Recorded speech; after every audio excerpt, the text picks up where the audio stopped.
Economy right now is like a Jenga tower with 18 fucking pieces missing. We are one piece pulled out away from everything just toppling down. Do you understand that the banks are collapsing right in front of our eyes? Right this very second, the banks are collapsing. The collapse is happening. We are in it.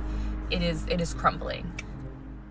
Look, the American economy is crashing right now, and most people don't realize how bad it actually is. You see all kinds of videos coming out about banks refusing withdrawals, massive layoffs, healthcare becoming unaffordable, stores that simply can't move inventory. And when you put all these pieces together, you know the picture is worse than what we're being told. So today, I want to share these videos with you because what people are experiencing on the ground tells a very different story than the official numbers. This isn't me trying to fearmonger, this is just me trying to prepare you. The US economy right now is like a Jenga tower with 18 fucking pieces missing. We are one piece pulled out away from everything just toppling down. AI was responsible for 40% of US GDP growth this past year and 80% of US stock growth. And the manufacturing industry has contracted for 7 consecutive months, while every other economic indicator is saying this is as bad as things have been since 2009. Now, when you have a sentence that says the economy is as bad as it's been since 2009, you are fucked. So again, this is not me fear-mongering, this is just me preparing you. Our economy is in a very bad place. This government shutdown is not like the others. It's officially the longest shutdown in US history. People think it's just about politics and budgets, but it's not. It's about control, collapse, and financial reset. They're not fixing the system, they're breaking it on purpose. Everything is becoming so unaffordable and we're living paycheck to paycheck. Most of us are struggling to survive. And I believe as we struggle, they're going to present their solution, which will be digital currency, which will give them full control. Look around. People are losing jobs to AI, the dollar is losing value, and inflation keeps growing. Every shutdown, every crisis, every fix that they create moves us closer to a digital system. Other countries have already shown us how it works. Nigeria has forced digital cash. China ties spending to a social credit score. Europe is preparing the digital euro and is already enforcing the digital ID. In America, we are next. So I don't think this shutdown was temporary. I think it's transformational. It's designed to destroy trust in the old system so they can roll out the new one. New system will be completely digital. What these videos are showing is an economy held up by one sector while everything else contracts. And that's not sustainable. When your foundation is this narrow, collapse isn't a question of if, but when. The really concerning part is how many people are pointing to intentional breakdown rather than natural cycles. Now, whether that's true or not, what matters is this: if you're depending on one income source or keeping everything in one place, you are exposed. The crash is already underway, and diversifying now means you have options later. So besides the economic indicators, check out what people are reporting at banks. It clearly looks like the shutdown will go into next week. I think there might be very well a run on some of the smaller banks. I've heard reports, I don't know how true they are, but some individuals are having trouble, especially trying to get out large sums of cash.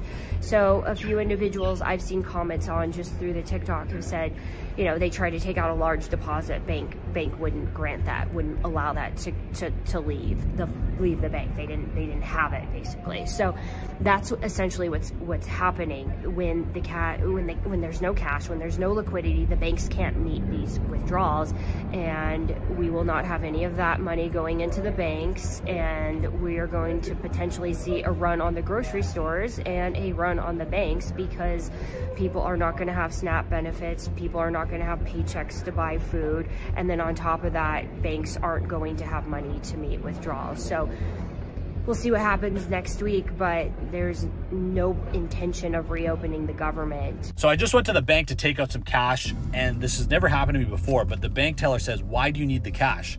I said, "Just 'cause I like having cash on me." Then he goes, "Well, can I give you a bank draft or a check instead?" And I said, "No. If I wanted a bank draft, I would have asked for a bank draft. I want cash." Then he goes, "Is somebody forcing you to take this cash out?" And I'm looking at him like, "Bro, nobody's forcing me to take the cash out. I just want some cash." Finally, he says, "Okay, I can give you the cash, but I need you to sign this document that pretty much says, you know, I've offered you these alternative options, and essentially if you get robbed, the bank is not held liable." I said, "No problem, sign the document, get my cash." But is it just me, or is this freaking weird? This has never happened to me before. I don't know if it's happened to you guys, but I'm just going to the bank to take out my own money that I work hard for, and it's not even much, just a couple of grand, and I'm getting fully interrogated just to take some money out. So I don't know. I don't really like it though. Basically, people don't have paychecks coming in to be able to, you know, just go pay their bills. So they're having to go to the bank and withdraw the money out of their accounts and actually go pay those bills or buy those groceries. And the banks don't really have the money on hand because they lended it out elsewhere. And so the banks are having to borrow from the emergency liquidity market, which is backed by bonds and mortgage-backed securities. And since the government shut down and the first missed paycheck happened on October 15th, the banks have had to borrow a total of $106 billion. And you guys, that's not really good, because sooner or later, the banks aren't going to have your money to give back to you. Do you understand that the banks are collapsing right in front of our eyes? Right this very second, the banks are collapsing. From October 15th to today, they have taken $106 billion from the repo market. That is when the Fed injects liquidity into the banks with pretty much a IOU. It's not good. It has not been used since 2020. It is not something that is meant to be a cure. It is a band-aid to a banking problem. And now with that, it is a demolition of the system. Again, this whole government shutdown, all the jobs being cut with Amazon, UPS, other places like Target. This is the reset. It's like watching a slow motion train crash or car wreck, just watching it unfold right in front of your eyes, and you have zero power, zero control over it. All you can do is watch and observe and do what you can with trying to preserve whatever financial stability you do have, whether that's precious metals. I know some people go to crypto. I'm sketched out by crypto because that is their objective, a digital currency on the blockchain, everything tracked and traced, everything surveilled through AI governance. That is the future that they are trying to inject. They want to get rid of the old system, especially with how the government is functioning right now, and bring in a new system with corporations controlling everything. I mean, just look at who's funding this new ballroom. Go ahead and look it up, all these corporations that are involved. I'm sure they have the public's interest at heart. I'm sure they just really love us as the little, peasants of the world. Just unbelievable to be living during this time. As long as this government shutdown continues, as long as 670,000 U.S. Government workers don't get a paycheck, and if it were to continue to, December 1st, that's a, $21 billion or so plus amount of money that's not going into the system. That means credit cards aren't being paid. That means mortgages aren't getting paid. That means loans aren't getting paid. Car loans are getting paid. And it always starts in subprime, and we're already seeing that effect. So as long as this government shutdown, along with just the tightening of spending, continues, chances are we're going to see this liquidity squeeze get tighter and tighter, and banks are going to be borrowing more money or pledging more securities, treasuries, CMOs to the Fed overnight window so they can meet their obligations. At some point, there's a breaking point in everything, and that is my concern as we go into this week and the following weeks, that the equity market, the liquidity in the equity market gets squeezed. And if it gets squeezed more and more, chances are this market is going to come down a substantial amount, Now, these banking videos show something really serious. People being interrogated for withdrawals, banks borrowing from emergency facilities, customers getting turned away. This isn't normal banking operations. This is crisis management. And here's what makes it worse than most realize. This is happening while most people still think their money is safe and their money is accessible. By the time everyone figures out there's a problem, it's too late. That's why having cash at home isn't paranoid. It's practical preparation for what's already starting. And it's really concerning what's happening with jobs right now. 950,000 Americans have been laid off just this year. 950,000. I'm one of them. If you want to support me, all you have to do is watch this video. You can also support the podcast if you'd like. Now, 950,000, it's mostly affecting women. It's even more disproportionately affecting Black women, right? It starts with the federal government firing a bunch of people through Doge. It trickles down into Amazon, CBS, UPS, Intel. So many companies have announced layoffs or they've already done them because our entire economy is contracting. And when we talk about unemployment, we always say the numbers are hovering between 4 and 5%. But anybody that studies the employed in this country will tell you that around 25% of our employed Americans are underemployed or functionally unemployed. They're working full-time jobs, but they can't pay their fucking bills. All right, I have really bad news, everybody. Effectively, immediately ceasing all operations. We have sent the call centers home on the east. We're filing for bankruptcy. For the people that we did have onboarding, are we calling them and telling them this, or is HR doing that? That is a good question. If you're really frustrated, then just name it. If you feel like you're in a shock, or just recognize where you are, because it mirrors the process of going through grief. So just take care of yourself like you have lost something, because you have. We all have. Thank you. Nice. Bye, bye.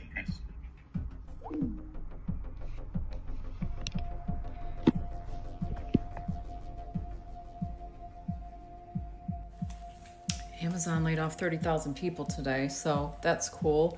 Some of you don't know this, but I actually worked at Amazon, and now 30,000 people, many of whom I worked with and I know are such hard workers, such hard-working, passionate people, woke up today to no job.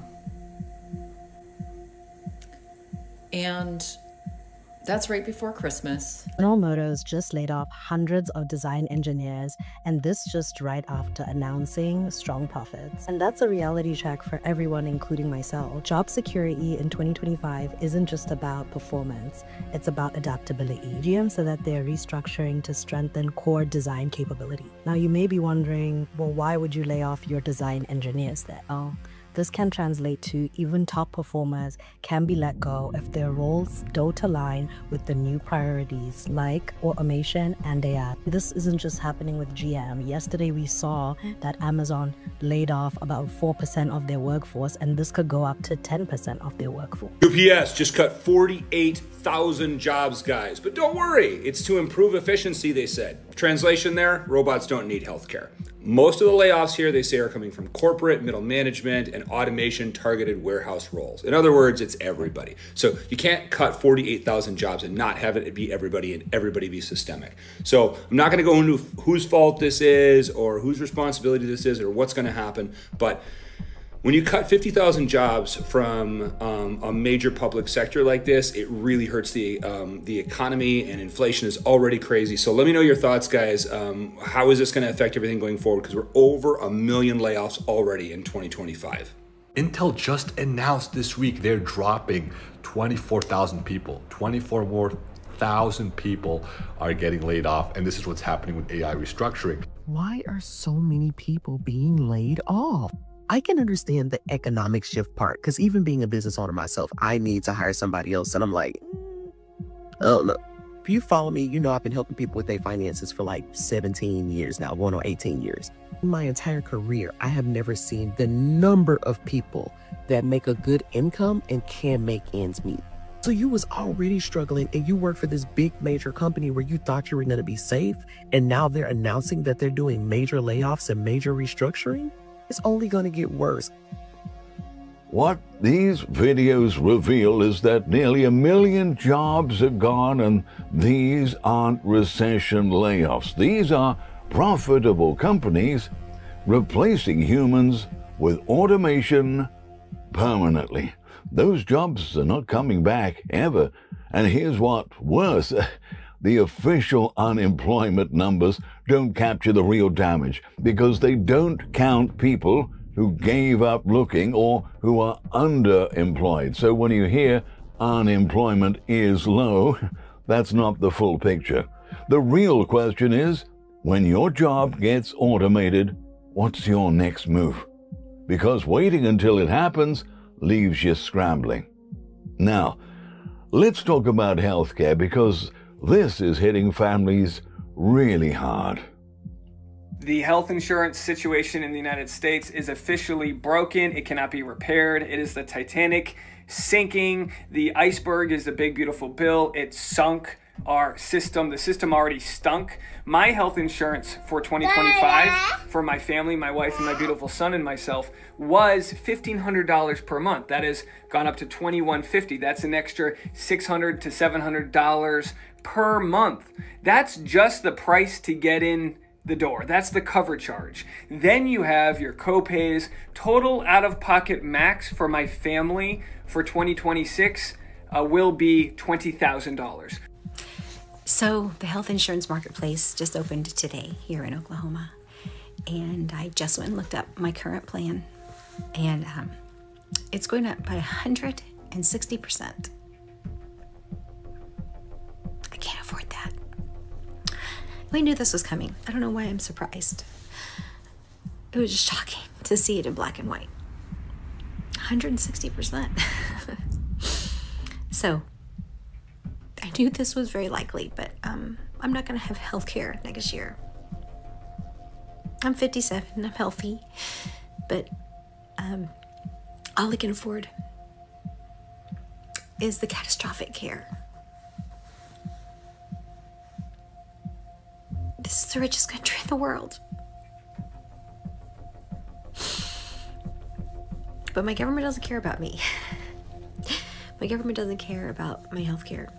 I just saw a post about a gal who is losing Medicaid, and because of that, she can't afford her prescriptions that include 2 SSRIs, an antipsychotic, and benzos. Which has got me thinking about how many fucking people are about to fucking lose it in this country. I give it like 2-3 weeks, and we're gonna start seeing a lot of fucking psychotic breaks and manic episodes around here. Double that with people not being able to afford their groceries and rent.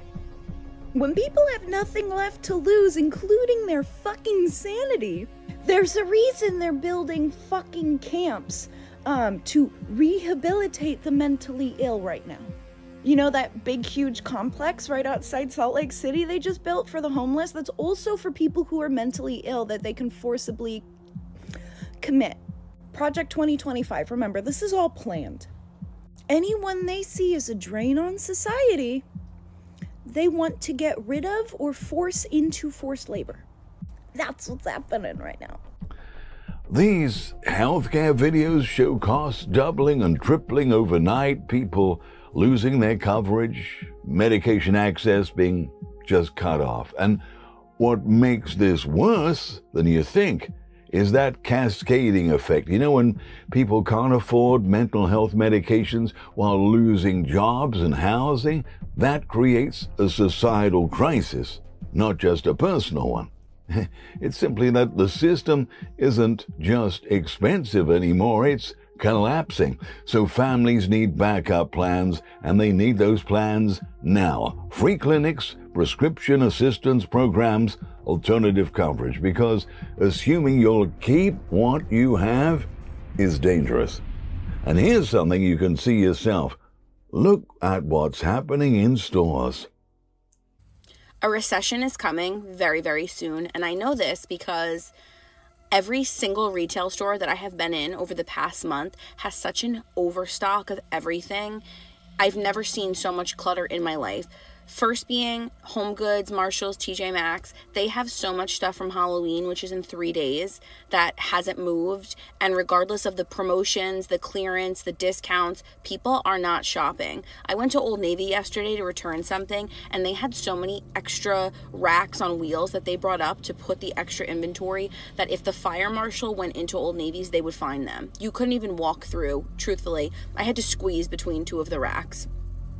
I have never seen such overstock before. And historically, when we've had like a dicey economic climate, people still spend money on themselves. They still shop and they still spend money on beauty services, even if they can't afford it because it makes them feel better. This time, I'm telling you, this time is very different. People are not shopping. That stuff is not moving off of the racks. And it's going to be very interesting to see how this affects like Black Friday deals and things like that. And obviously we have bigger issues in the world. This is like stuff, right? It has no general importance, but I feel like in the past when we've had rough things going on, people were still buying that stuff. They're not buying it anymore. What do we think is coming next? So here's a prediction. I think there's going to be a retail crash.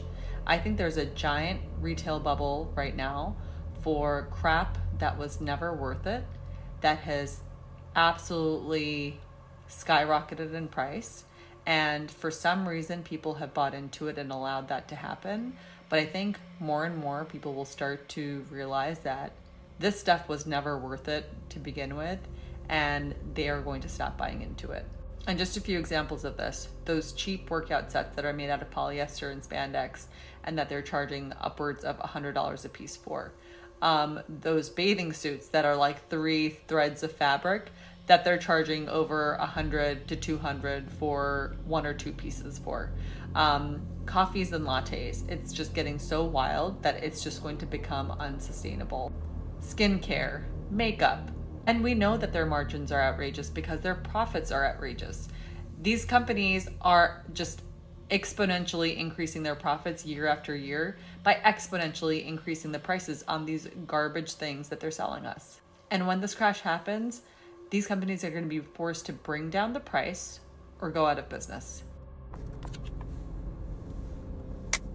The other day I made a video and I said that I fear we are witnessing stage 1 of the end of the American government with the shutdown. And I said I don't see the government reopening. It just doesn't seem feasible. I also said in that video that this is an intentional hostage politics situation, right?